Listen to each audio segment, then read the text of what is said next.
All right, we got two great guests this week on the podcast. Before I get to them, I am going to be doing on a regular basis now a rant at the beginning of my podcast because if I don't, I'm probably going to snap and shoot somebody. So I think this will be a way to just stay out of jail and not have my son grow up to be basically fatherless. So this week I bought a new cell phone at the AT&T store, and I got my arm twisted to buy a case for the phone. Now, we've all bought a case for the phone. We want another $35 for the case. My wife is with me. She's like, just buy the case or don't buy the case. But I start getting into an argument with the salesman because I said, why do I need the case? And, he's like, well, something could happen to the case. It could hit it. You could hit it, drop it, break it, whack it. And I'm like thinking, well, I said to him out loud, isn't the phone the case?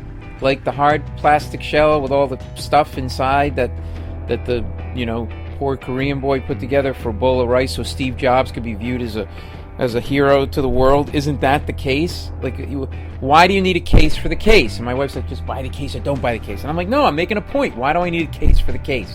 It's a scam. It's just a way to get more money out of us. You don't do that with anything else in life. You don't have a baby and the doctor goes, look, I know it's got skin, but you might want to laminate it. That's all I'm saying. Okay. Another $69.95, easy cleanup. So, long story short, I'm getting a lot of dirty looks from the people behind me because I'm holding them up, making my point. But at the end of it, I bought a case.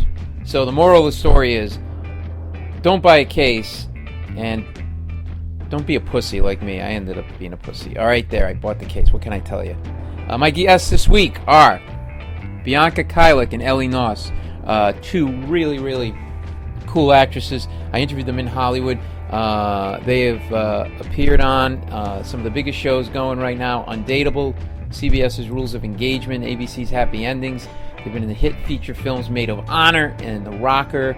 They also host a really cool, interesting, funny podcast called Atomic Moms, where they talk about being moms and married and all cool stuff. I love this interview because it goes in a lot of different directions that I didn't expect.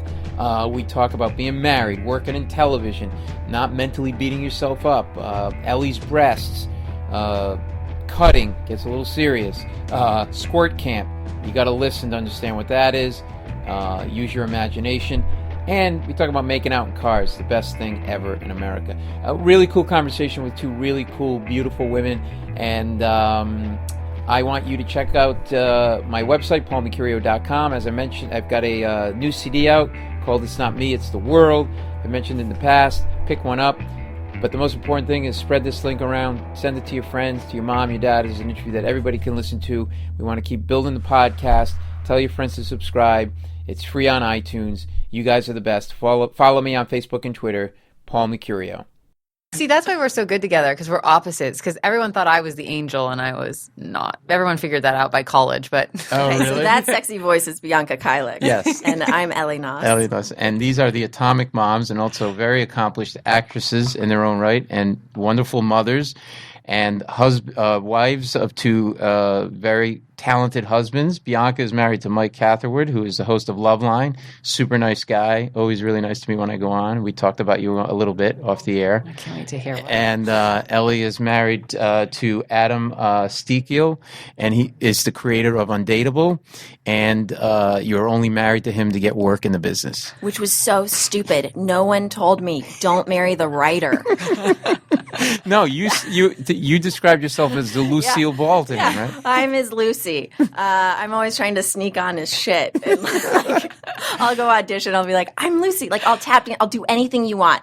I one time I auditioned for something. Actually, I auditioned for Undateable for the pilot. I auditioned for the pregnant. Okay, the character her one line was, I'm not pregnant. Mm-hmm. Okay, I was pregnant, but I wasn't showing. So then I padded myself heavily up top so that I could be heavy enough, and down below. So I could be heavy enough to be like, I'm not pregnant. So I got it. Then they had to reshoot the scene 7 months later when I was very, very pregnant. And so then they recast me. Oh, my God. So I did the finale. But I was mad about that, too. I was like, But you got a better part. Yeah. I did. You got a much better part. But your daughter ruined your career, is what you're saying. For a moment. Yeah. No, She's forever. forever. I That know. would have been the difference between. Ellie has been seen on Undateable, Happy Endings, in the feature films Maid of Honor, and Bianca is a regular on Undateable and has done a plethora of other things, including with my buddy Tom Hertz, Oh, the creator of Rules of yeah. Engagement from New York City.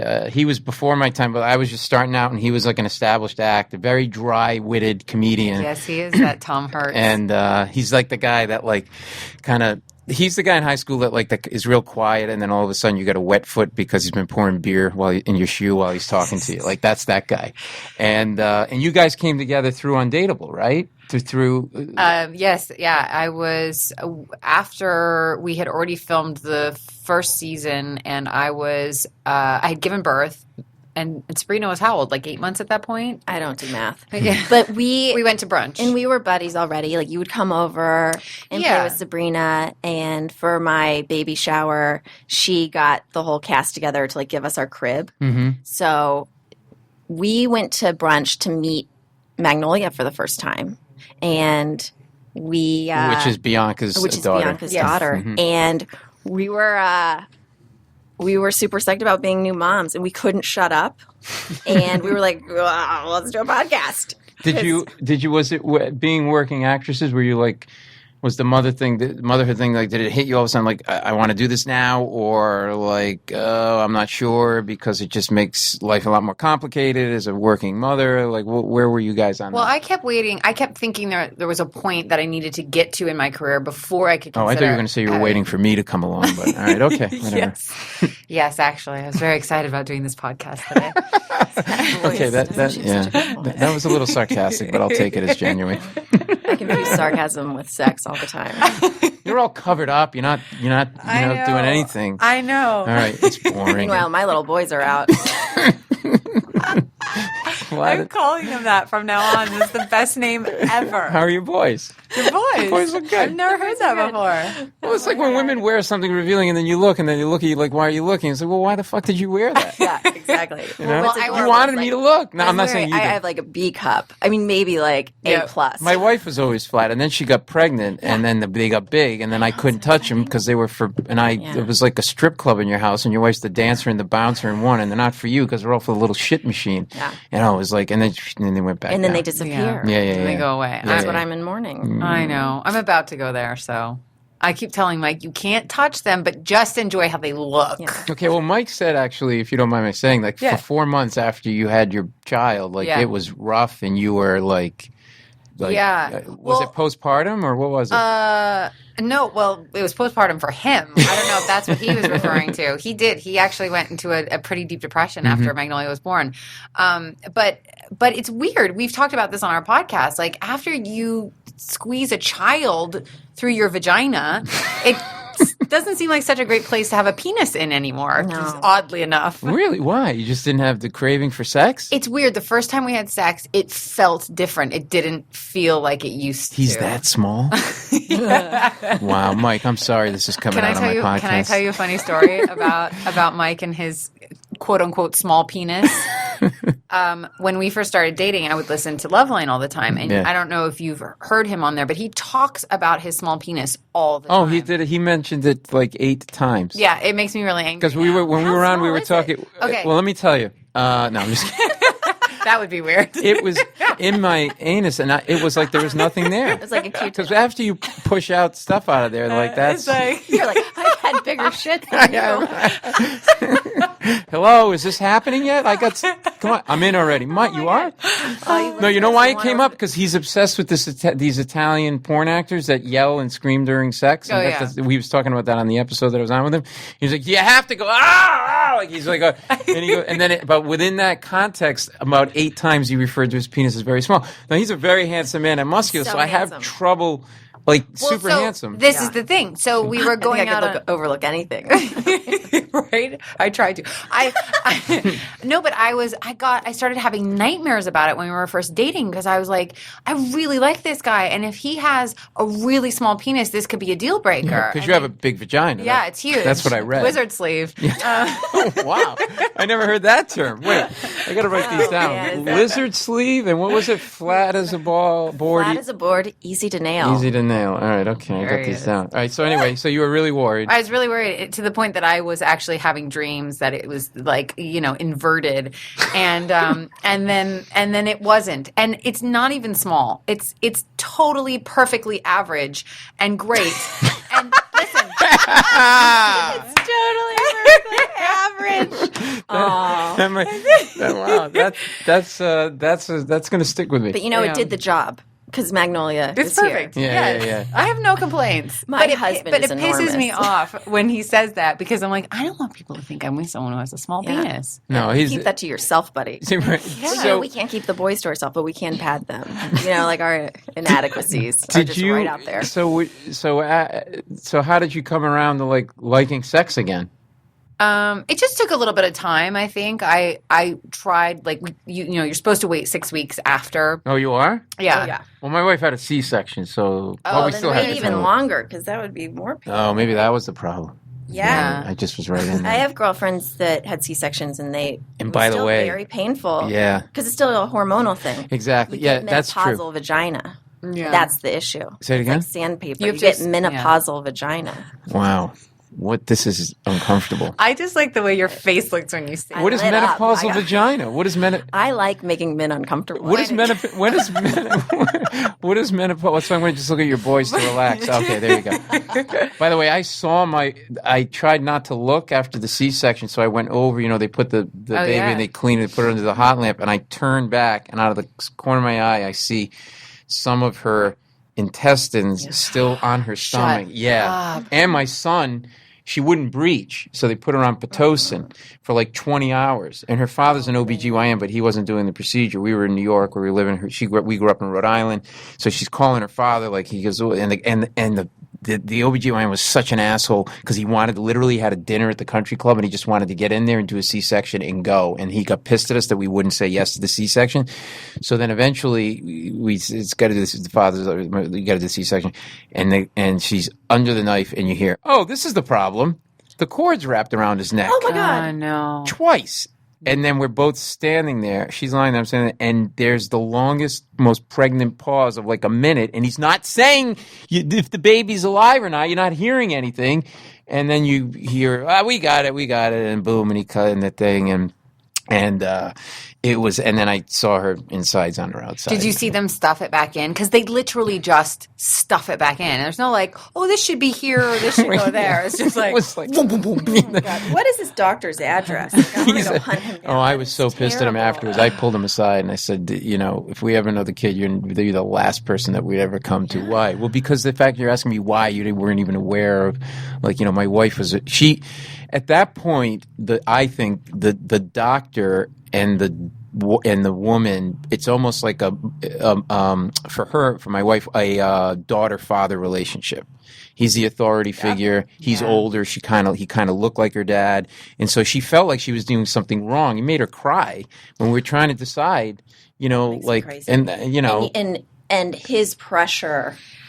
His pressuring her, and Well, that was the thing that anxiety freaked us that out. causes her, Yeah. makes it even more of course you're gonna have a C-section if you're feeling that much Right. pressure from your doctor. Yeah. Nothing's gonna work No. when you're under the gun like that. and I'm it such a was people not a pleaser. happy. It was not That's a why I happy. had a really bitchy doula. So you hire this hippie Yeah. to keep everyone in check, so they can't say stuff like that to you. Did you think about having the baby underwater? There's some people that do that. I had a pool at my house ready to go, but that didn't happen because Mike turned off the heater.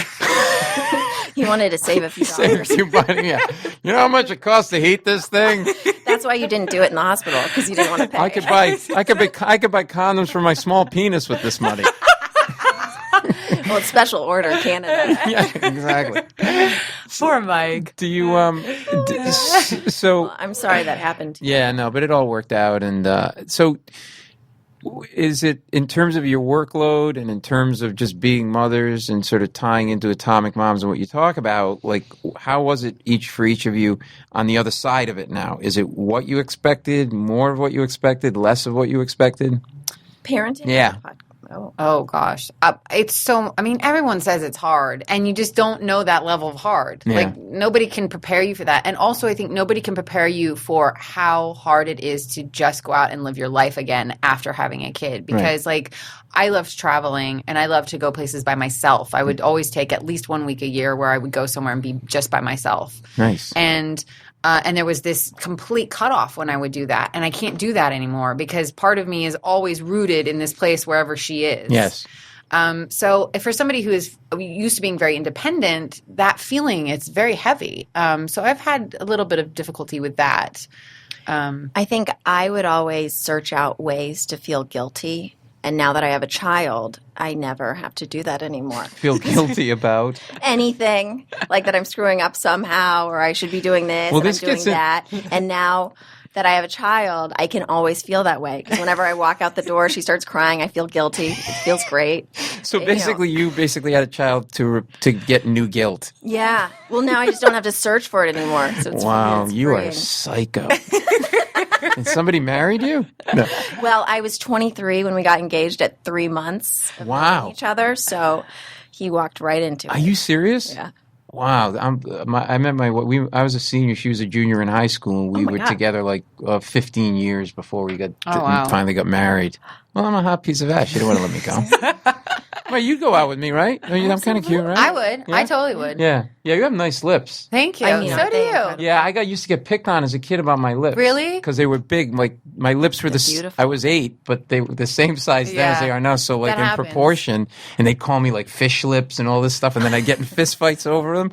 And now women are going to be like, "You have collagen in your lips." I'm like, "No, I hate my lips." Like the thing that was like whatever. But so that I don't know why, but I look at lips. I don't know, whatever. I'm a freak. But you said you have a quote from your there's a quote from your blog, Ellie, that I On thought having to post or meet the tribunal of a-holes in my head. Their critical, unoriginal, and relentless commentary disconnects me from all that is good. It's like listening to a panel of Fox News commentators. By the way, I go on Fox News, and you're exactly right. And Real Housewives. And then I can show them something great, and they can tell me everything that's wrong with it or how it can be improved.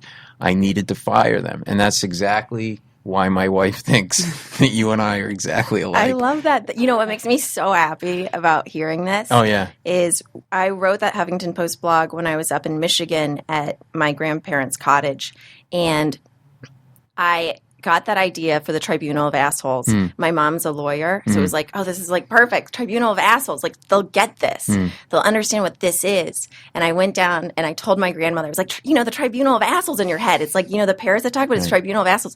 She's like, I don't know what you're talking about. Like, what are you talking about? And she gave me this. I was like, this is why I have Tribunal of Assholes. Because, like, you're not, like, aren't you excited? Well, that generation, they're not up their ass the way we are. No, I I don't think think, they are. No, I think it's just like get up. Maybe they just bury their sort of dysfunction in there, but they're like, you that's just get what I up, you think. go to work, you come home, Yes. you have sex every once in a while, you raise your kids, and then you retire and die. Well, also, it's like, it's just where you are. Like, I've had this discussion with my mom. Like, my mom's, my dad passed away 4 years ago, and my brother had a horrendous accident. And so there's all this stuff that she hasn't really dealt with. And so I always say, like, what do you think about maybe going to therapy? And she's like, I'm not having an existential crisis like you have. Exactly. But I'm like, but it's not just for people who are in the spirals of depression or whatever. Right. It's like I feel like I go because I want to know more about myself. But Yeah. that generation Right. doesn't Yeah, have that. exactly. They don't want to do that, Exactly. which I respect, and that's fine. But when it's like, well, what do you have anxiety about? Well- I'm like, well, wait, you don't have anxiety? Like you're holding a glass of whiskey. Like, what do you mean? you don't Yeah, have exactly. anxiety? It's your way of coping. Like, okay, great. Exactly. Everything's fine. Why are we out of bottles of whiskey? This is why I can't live in this house, God damn it. So I wrote that right after I went on this 7-day silent meditation retreat And you're how old at this point? in my mid to late 20s. Okay, so you're married. 2 I'm years married. ago. No And child yet. It was like a couple of years ago. Yeah, a few years ago. And no child yet. And my mom freaked out. She was so upset about me going on this silent meditation retreat. You're like Reese Witherspoon in that movie that just came Wild. out. Wild, except Yeah. I hate camping. Exactly. Yeah, you seem a little high maintenance. I'm going to find myself, but it has to be at a Four Seasons or a Ritz-Carlton, or I don't go. Exactly. How can I like- be expected to find myself without some Veuve Clicquot in my room? I know. Hello? Yeah, Are we animals? My bohemian is anthropology. Like, but my mother freaked out. She was so upset. She thought I was going to shave my head. She thought it was a cult. She kept asking about my marriage because it was like Eat, Pray, Love. Not that she's read that or Wild, but that you're going to go do this thing. Clearly, you're running away from your marriage. There's got to be something really wrong if you want to settle down. And how did your husband Adam feel about it? Was he concerned? He was so excited. He thought it was the funniest thing ever. So imagine me going to a silent meditation retreat. I mean, he's a comedy writer. He was like, "Oh, this will be good." Is your husband like my wife has sort of got it together somehow, and she's calm, and I'm like this all over. Like there's a lot of stuff with me, and this stuff, and the phrase "fire them." I work with a coach sometimes, and her name is Lauren Zander. And she's been on my podcast, and you should listen to the episode. And it's Handel Group is the name of her company, and she works with individuals and executives and stuff. And so my big thing is with her is like I live in the negative, right? I was a lawyer by training, so I'm risk averse, right? So I tend to plan and blah blah blah blah blah. So I always plan for like 8 conversations. I plan for like if Ellie says this. If it doesn't go the way I want it to, she might say this, then I'll say that, and then she's just This is why I love okay. But see my parents are lawyers. Okay, So this is the problem. okay. So Lauren Zander would say to you, just be manifest, which is Neville, the philosopher. I don't know if you read him, but like it's all about see. Okay, so you want the sitcom without sleeping with this guy. You want a sitcom. See yourself in the show, right? See yourself going to set and all that stuff. So anyway, I slept with the wrong guy. so all of this stuff that you do is the stuff that she yells at me about, and I'm good some days and other days I'm not, and I also think we live in a society where it's too easy to blame everybody else for your failings. So maybe that's it. Why are you the way you are with this? Is it your parents really hard on you? I would say that. Yeah. Well, yes. You want to go back to talking about your boys and lighting this up? I love my boys. I've never gotten attention from my boys. I'm like, they're in the minor leagues. I've never been a giant breast guy. But I like how we're deflecting. Yeah. Let's go back to my boobs. No. My parents are funny because my mother is a high-powered attorney, and you get B pluses. It's like try harder, do better. And my father is kind of a wild maniac who he's sort of a Steve Jobs type in that he's a total rule breaker and will. I don't know how to. Is he entrepreneurial? He's a maverick. Is he an entrepreneur? Yeah. What kind of law does your mother practice? She does. It's really cool. First Amendment. Oh, cool. Stuff. Yeah. Yeah, I did corporate. And media. Oh, well, it's corporate First Amendment. Oh, nice. But no, I mean, so she'll do like the Chicago Tribune and stuff like that. Wow. So you think a little bit. I do that with my son. Like you got a B plus. Why not an A? And I have to be careful. My wife has to like talk me down. I know because it is a lot of pressure. I don't know if it's my parents. Wait till you start living through your kids, man. I know. Well, I already am. At sports and stuff like she's not. Get her an agent. Yeah. Come on, she'll be the star. I never. Why was. isn't she eating glue like the other kids? What's wrong with you? Do you have any of this stuff where you're like so hard on yourself, Bianca? I'm hard on myself, but I'm hard on myself for different. Like Ellie and I are very much the yin and yang of each other, whereas I am much more kind of in the moment, fly by the seat of my pants. Whatever happens, happens. But I get. I do have a little after. I don't have. It's funny, like with our podcast, like. Ellie's the editor, and I'm just kind of like, oh, whatever, it'll be what it'll be. Like I don't even listen to them before they go on. I'm like the senior class president, and she's homecoming queen. Oh, okay. That's like the way to describe it. You do the manifesting and all that stuff, and I like to like hit my head against the wall. So you were me, and my wife is Bianca. Yeah. Let's get married. Yeah, it's like and I think is Mike the other way, or is it a good compliment? Or are you guys similar? We're a very good compliment. I mean. I would say the deal with Mike and I is more like the light in the dark. Like I'm much more kind of the positive, anything is possible. And he's more like But he's getting there. But he's very grounded and kind of in the mud, which is practical and good for most things. But he's also an artist, so it's weird. It's kind of a and he's in recovery. He's in recovery. How right? hard is it to be? I've never talked to anybody about being married. I've got a couple of friends in recovery. But how hard? What's it like to be married to somebody in recovery? And some days you just like want to slap them and walk. Yeah. Well, on the very superficial side of like drinking, it was so weird dating him because for the first time I like the first couple of dates I was like, I'm so fucking nervous. And why? And I realized because any other person I'd ever dated, I was drunk. Oh, like I mean, not right. like maybe not like slobbering all over the place, but I at least was like tipsy on our dates. You're my kind of girl. Great lips and an alcoholic. Oh my God! If when she stands up from that chair, you're even going to be more in love with her. And by the way, She's got a famous ass. Like there are websites about her ass. by the way, this is a giant. This is literally a gallon bottle of water. It's 88. It's alkaline 88. What are you doing that you're drinking this much water? Are you going on a trek? Yeah, I am. She's got actually. to pee in a cup for a drug test. Yeah, that's a whole nother story. All right, okay. She's trying to be healthy. She's trying to out-health me. Yeah. Mm-hmm. I know. I'm always with a new doctor who's trying new things. That's what I like. So so he's in recovery when you start dating, so you can't be drinking around him. So you're nervous. I could drink. He didn't care, but I was like, "What's the point?" Like for me, I was like, "I don't want to be." I was worried I would go too far in the other direction, and then he wouldn't want to go out with me again. Yeah. So there was that. But now it's no big deal. He doesn't care. He'll get me drinks. He loves when I have a glass of wine with dinner, or and to be honest, like it's been great because I don't drink as much anymore because he's so fun and silly just as a normal person. So it's kind of brought out that part of me.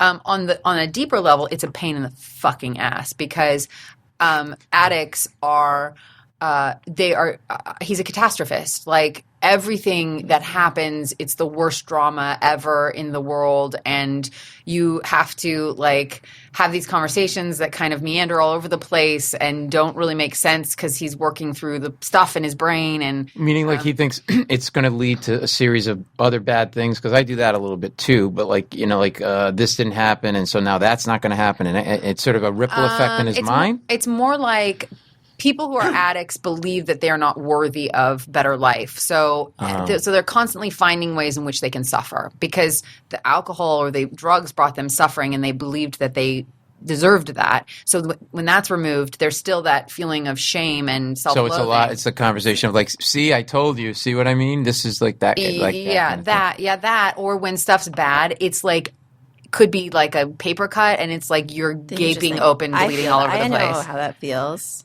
Yeah. Ellie. I should get an addiction, guys. What should be my You're doing it backwards. You can't even be an addict the right way. What is wrong with you? So, okay, what made you become a lawyer? Obviously, whatever your issues are that made you a good lawyer, like picking out what the problems are and figuring out how to deal with it. Like, mapping out all the possible ways things could go wrong. You must have done that from a young age. I think so. I mean, I was kind of a fuck off in high school. I was like I was kind of loosey-goosey about studying. I was pretty fun with my friends and all that stuff like all kids. And then, I don't know, a switch went off in college. I'm like, all right, I better kick it into gear because, my father put floors in for a living and his knees were the size of basketballs. And it's like, you don't want to do that. He didn't want me to. I wanted to be a carpenter. He's like, you're not going to work with your hands.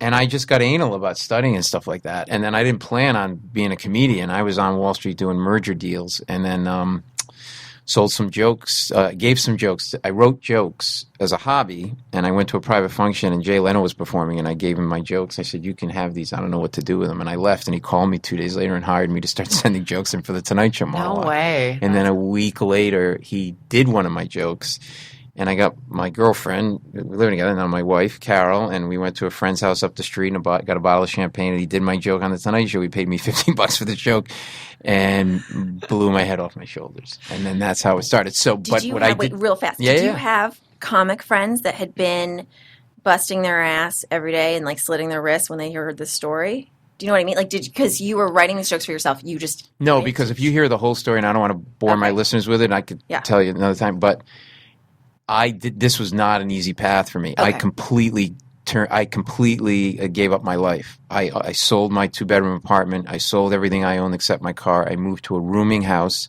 in Queens and lived with 2 ex-cons, 2 recovering addicts, and a 300-pound phone sex operator who sold Herbalife diet products door to door. And we shared a kitchen and a bathroom together, and we had a 10 by 12. Each had a 10 by 12 room, and I went back to living like a student and threw it all away and had to build myself from the ground up again. I don't come from money. My parents are high school educated, middle-class Italian kid from Rhode Island. So no comic, when they hear my story, can go, oh, you took the easy way, because I didn't. No, I was like super, super high. But I didn't plan on it. It just fell into my lap. So the Jay Leno thing happened, and then you gave everything I up. started to live a secret double life where I was a Wall Street lawyer, investment banker by day, and at night I was a comic sneaking around the dive bars in New York City. This is amazing. Yeah, and so I lived that for 2 years because I was too much of a pussy to pull the trigger hard, and was all of these doubts. So I think I get in my own head, and it still happens, which you have to be. Your mom is probably a brilliant lawyer because she's so fucking analytical, but it can be a colossal pain in the ass if you're a human being living in the world. But it's also beneficial.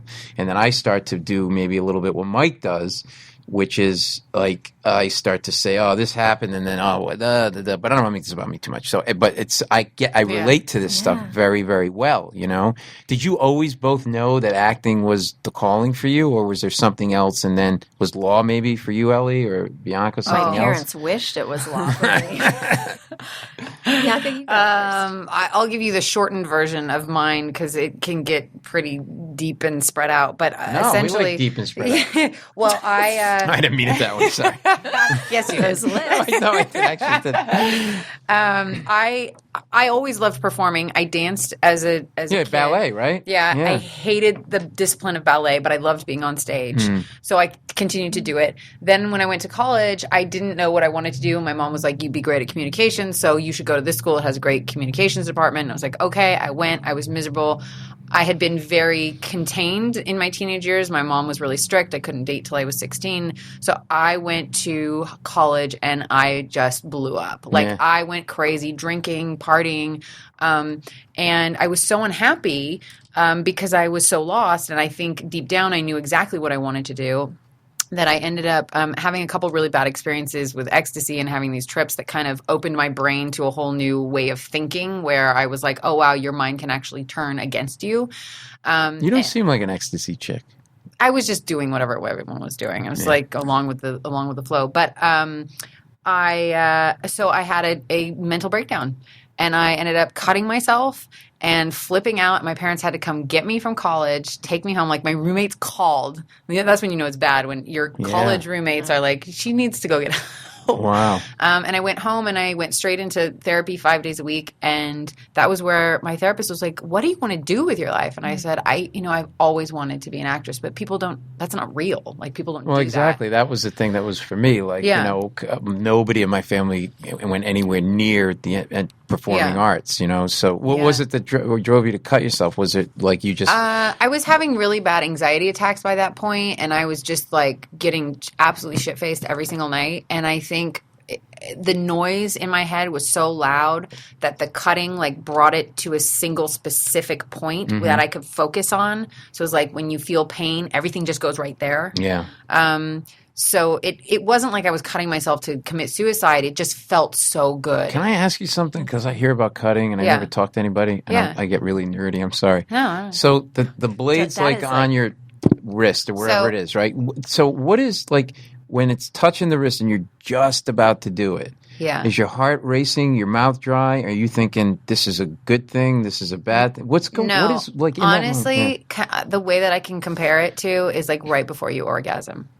Wow. Because it's so, there, there's so much pent up and you just want it out. You just want to let it out. And it's, obviously there's, when you do it, it's not like orgasming. Yeah. But it's that feeling of that coming to that place where you've got to just release. And do you feel the release afterwards? Or are you like, fuck, now I have to clean up the blood? No, there is a release. But then it's crazy because that then builds up onto something else, because then there's the after, oh shit, I did this. And then that kind of only just adds to the crap that came before. Yeah. And I was a weirdo, this is so stupid, but I didn't use, I think a couple times I actually used a knife, but when I did the worst damage was a lady's like razor with the handle where I just would twist it in. Oh my God. That's like, You have scars? yeah, that's, Yeah.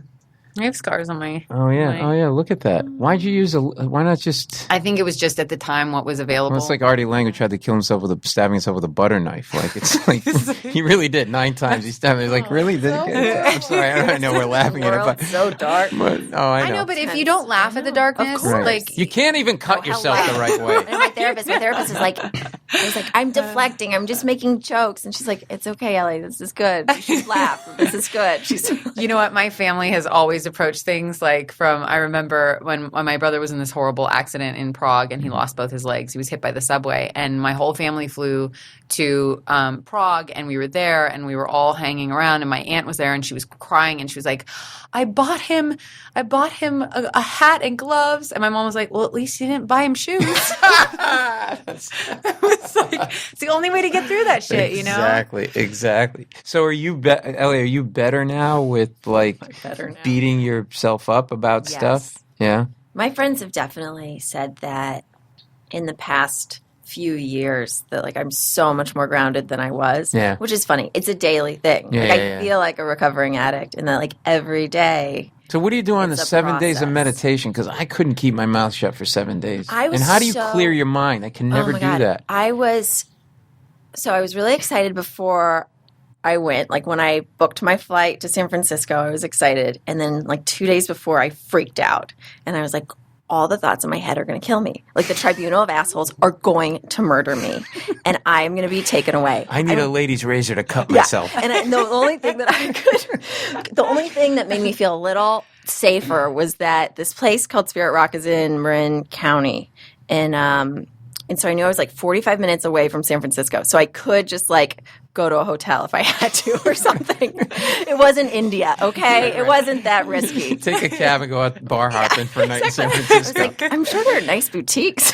Or maybe you can go bar hopping, but you can't speak during the bar hopping, Yeah. right? Well, which would probably help my luck. I mean, if I were single. You know what? The boys are great, but you open your mouth and you ruined it. I've heard that. No, seriously? Well, I have a beautiful voice for podcasting. It's so funny. So it's crazy though, because I had a roommate and you couldn't talk to your roommate. And that was weird. So how do you communicate? Like, what do you... You're not supposed to even make eye contact Why? because you're supposed to be in your own thing.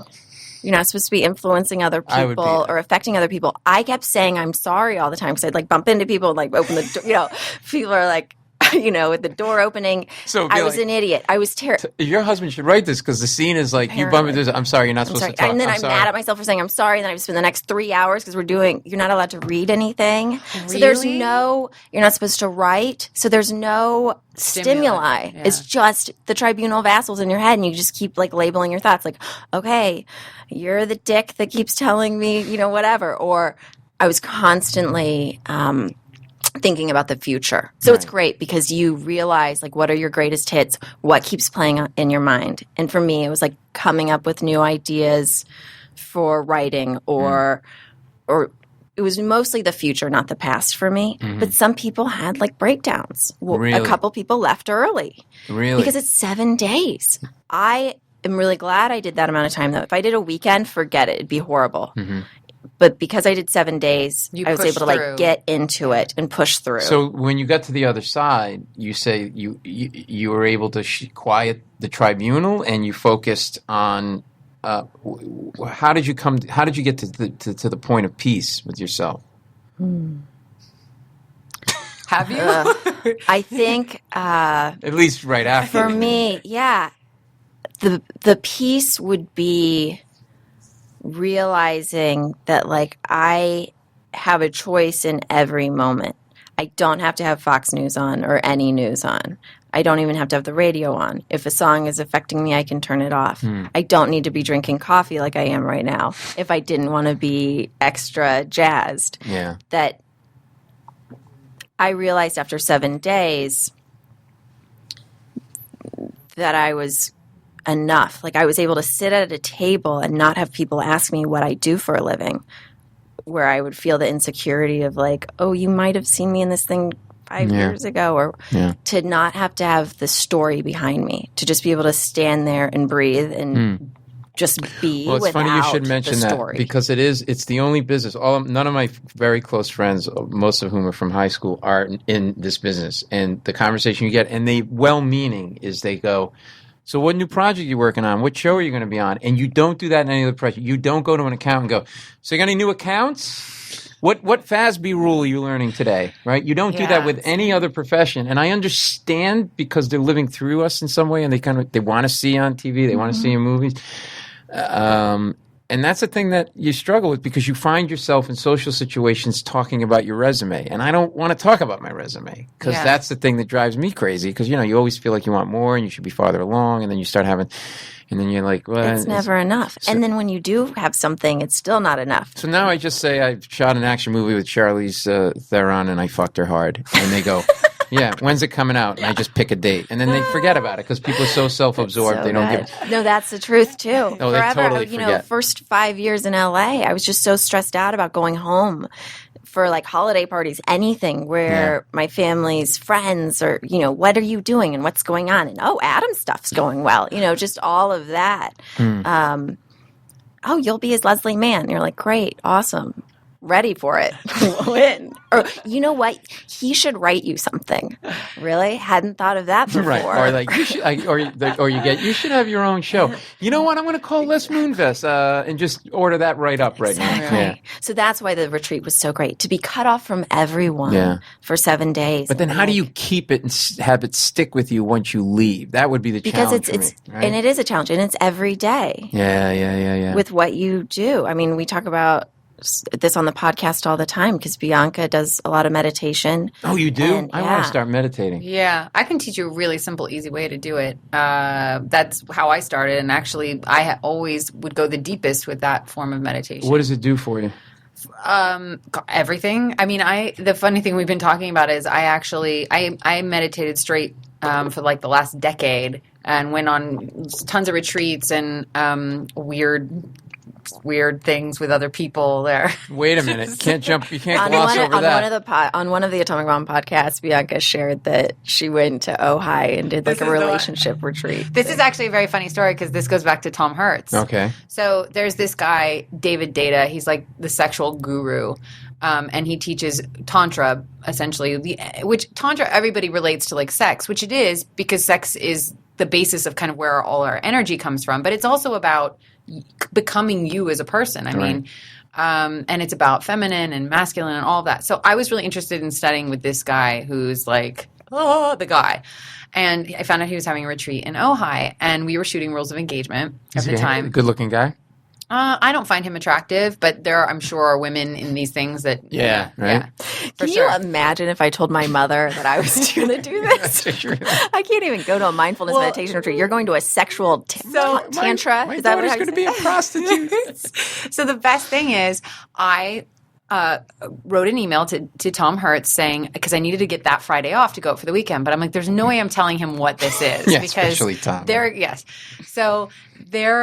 So I write him this email and I say, there's this author I've been dealing with. I went deep. I've been dealing with a lot of depression after my father passed away because he had just passed that September, and this was in November. I said, and this is an author that writes about, dealing with loss and all that. I'd like to go see him. They're like, okay, great. So I had said that these are the dates and it's in Ojai. Tom Hertz goes online, plugs in the dates and Ojai, and I walk into work one morning in my dressing room and he comes in and he's doing the Tom Hertz shuffle where he's like kind of like walking around the room and he goes, so David Data. That's exactly the way he talks. And I said, I just looked at him and I feel like my face is going red right now remembering it. It is a little bit. It was like the fear that crept over me. Because so from that point forward, I was going to squirt camp. Squirt camp. Nice. Oh my God! You used the dead dad card to go to squirt camp. Wow. You're going to a bad place. I knew there was a good reason my father dropped dead. I'm going to use that to go to squirt camp. Maybe you need, Ellie, you need to go to squirt camp. Yeah. But I'll tell you, where you can only squirt, you can't talk. I went to a women's college and there was a documentary they showed. Which college? Smith College. Oh, yeah. they showed a squirting video, like one of the What? groups. Really? Yeah. Of women squirting. And what was the purpose of showing that? I guess it was I don't know what club showed it, but I went. It was gross. It was like from the 80s. This woman was in overalls. I don't know. I wish we knew each other in our early college. Well, yeah. in college, my freshman roommate was also she slit her wrist in our dorm room. Look at that! Wow. See, It all comes. I've never seen people bond over cutting. This is a breakthrough, man. Squirting and cutting. So what was your first sexual relationship like? Were you like each like in college?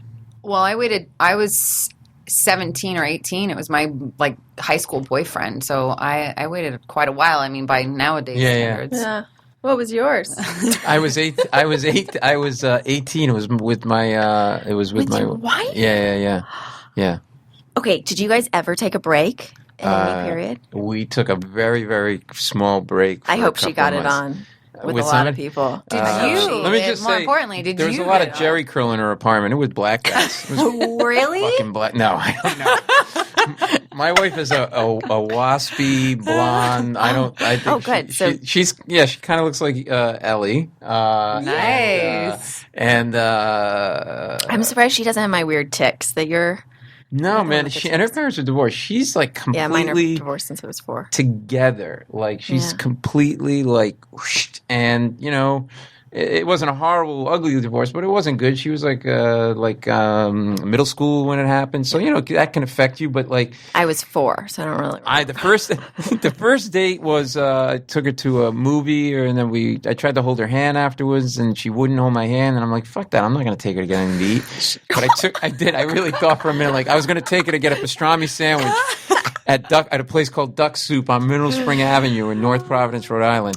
And I'm like, all right, I'll take it. It's fucking nothing. And then we finally made out in my mother's Oldsmobile in the front seat. I got under the bra. Nice. And then one thing led to another. Boys. Oh, sex while I'm driving back from skiing. And I mean sex. Skiing. Yeah, I'm driving and there's business going on down During there. the drive. Oh, yeah. The most, Makes me yeah, nervous. I don't even know why I'm saying Didn't you think about all the things that could go wrong? No. The only one thing that could go right was me having an orgasm. I was trying to cut myself, but I was driving. Yeah. And it's also winter, the ice. That was dangerous. I know.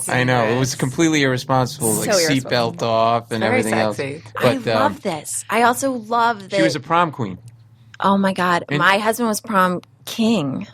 And do you want to know why my wife was prom No, queen? homecoming Because she king. was super, super nice. Like she was like this. I think she's also beautiful and was really cute and attractive. But like, she was a nice soul. Like she was like one of the girls that like was nice to everybody and like and I think that it kind of restored my faith in mankind a little bit. Like people recognize that. Not to brag about my wife. Please do. There's nothing hotter than a man bragging about his wife. I'm going to tell her to listen to this podcast so I can have sex with her later. Yeah, so it was just kind of that. But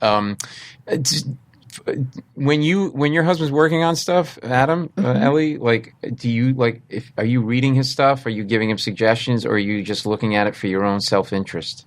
Both. I think when he's asleep, I'm trying to reprogram him. I'll like whisper in his ear. And Yeah. like, that's right. Actually, he was really sweet. I just did a little thing. He was doing rewrites on Alvin and the Chipmunks 4. And he does like mostly badass movies. Like he did Due Date with Zach Galifianakis and Robert Downey Jr. And he's a lot of like blow up kind of like manly man things. And then he did Alvin and the Chipmunks 4, which is so cute. And so I just did a fun scene from that. And I'm sure He did Maid of Honor. well, so the weird thing with Maid of Honor is Don't contradict me. He did Maid of Honor. No, I'm just kidding. Go ahead. yeah. Well, No, go ahead. it was a totally different movie when he wrote it. It took place totally in New York. They did the Scotland. With writing, it's bizarre because it's like there's 12 writers. He was the first one, and he was able to get credit, and we're grateful for that.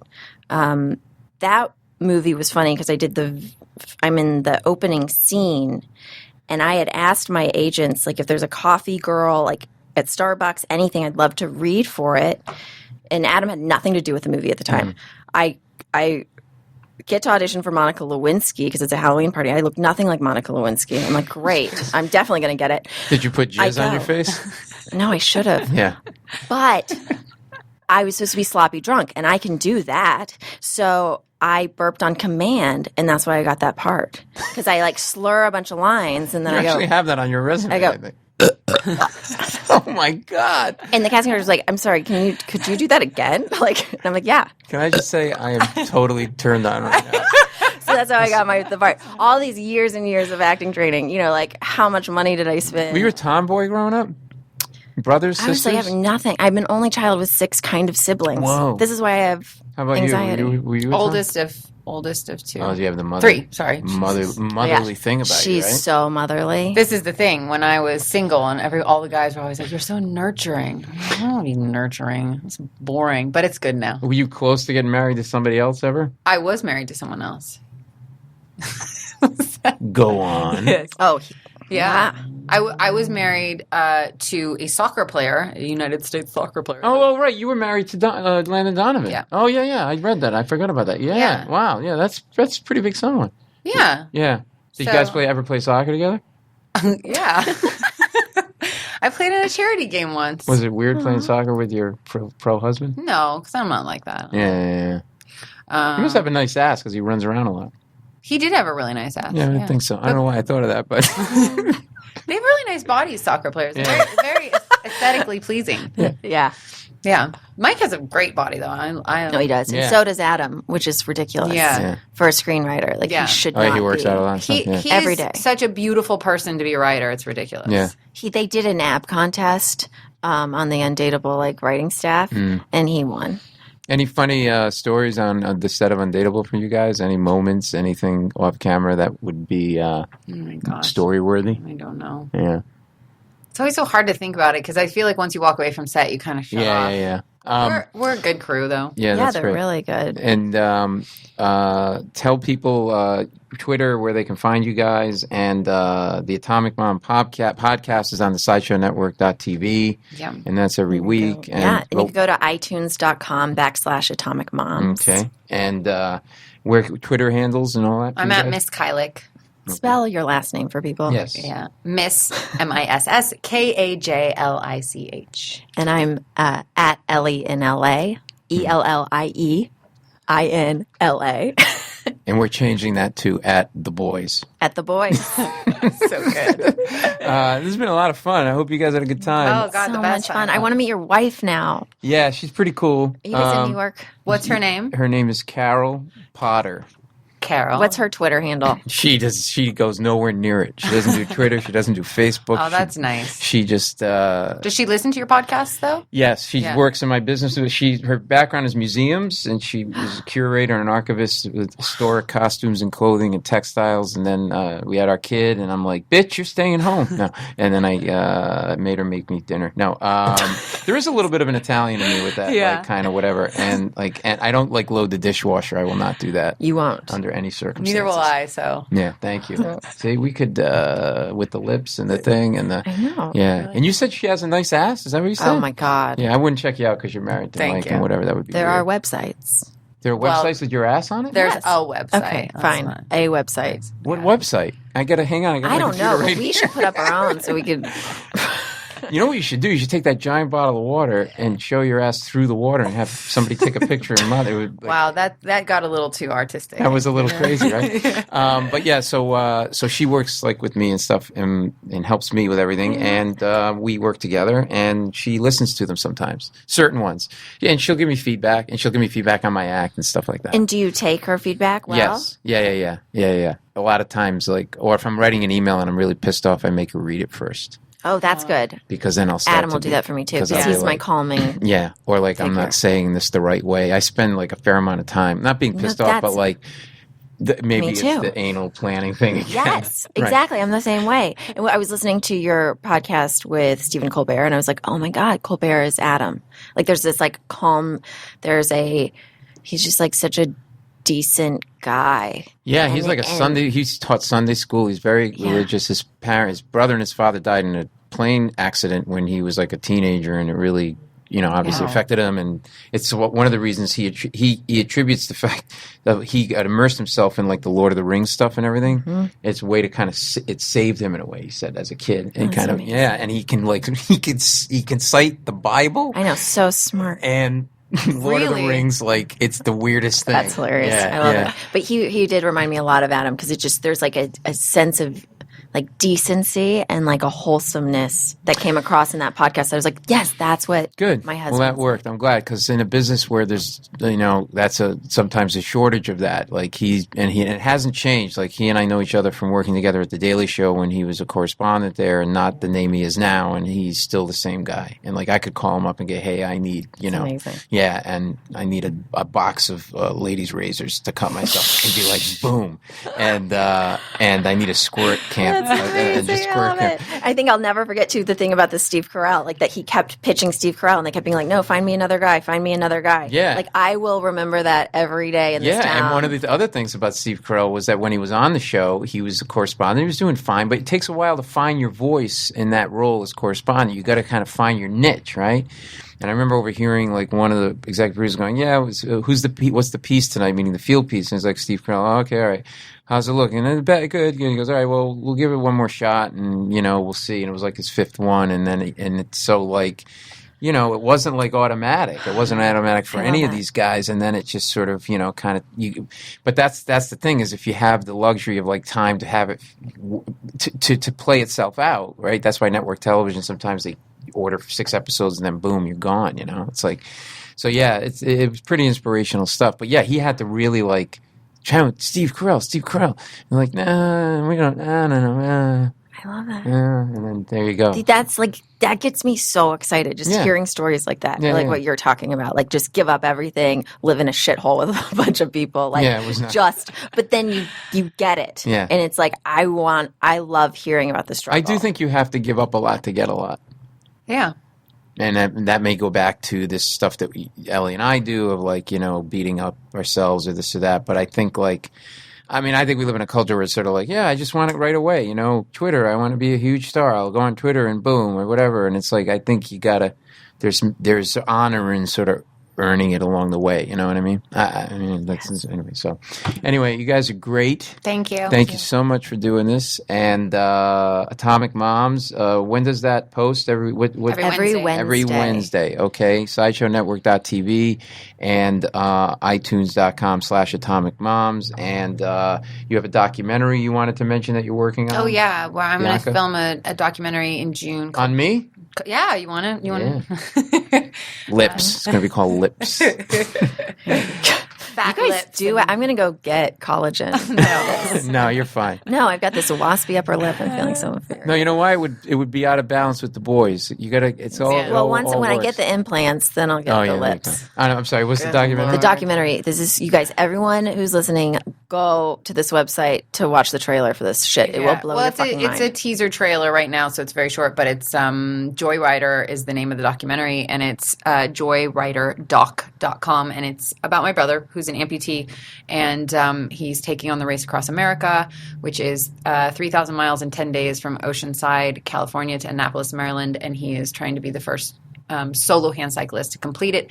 And along the way, we're telling his story about his amputations and kind of how he came to become a world-class triathlete. Wow. He's a triathlete? Yeah, It's paratriathlete. mind-blowing. So next time you're like, I don't want to work out. I feel like a lazy piece of shit. Watch this trailer. Just look down and go, you have legs. Now go work out. Right. Yeah. Good Well, for you. and the good thing about him is he, the story basically goes that he is responsible for this accident happening. He made choices in his life that kind of led up to this. And so it's kind of I feel like everyone can relate to that of getting down on yourself and feeling like you're in your own way. And he just really is showing how to say, fuck off. And That's so, great. Yeah. Good for you. Good for him. And Ellie, what do you got going on? Anything you want to plug and talk about? Just raising Moms? my baby, All right, good. Atomic Moms, and I'm working on a book about anxiety. So. No.